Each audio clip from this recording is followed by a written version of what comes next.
He says that I may dwell in their midst, if you make me that sanctuary.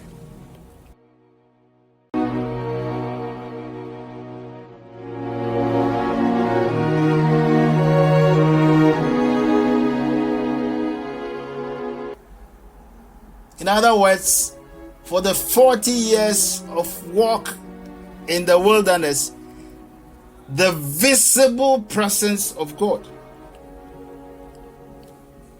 was with his people. Not only was he present visibly, but he was also visible in the provision of bread, the provision of water, in the provision of his will and his laws. But most importantly, God did not end there. God went a step further. God went a step further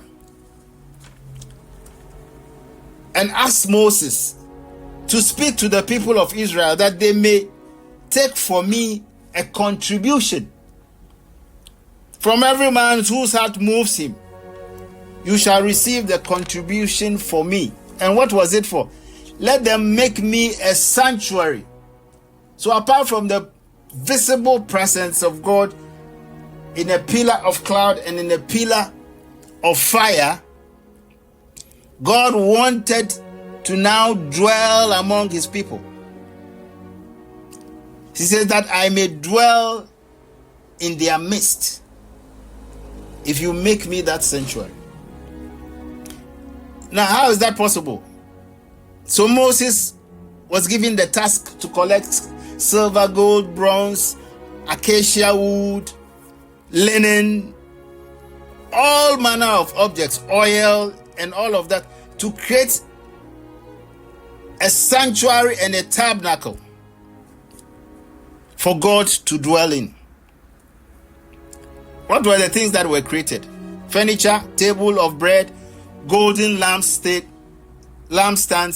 the Ark of the Covenant, oil, priestly garments, and then the chambers of meetings, the outer courts, the holy place, and the Holy of Holies, the curtains.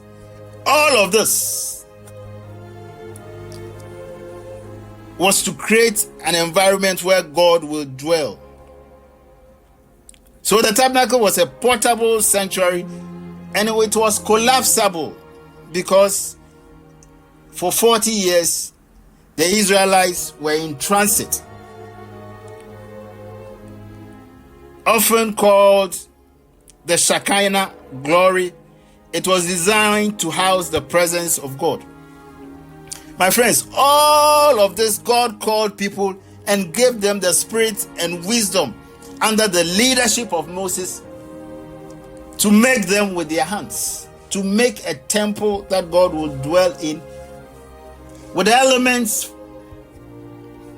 from the earth that God himself has created, and the wisdom that God himself has given to man to make. Significance: God's presence among his people. A covenant relationship has been created. There is order and holiness. But more importantly, the theologians will say foreshadowing redemption, pointing to something bigger. What picture has God painted? A character that is being formed in the minds and the hearts of men. God himself speaking a spiritual language with physical things. All this God was doing to come and dwell among his people, to rescue his people spiritually,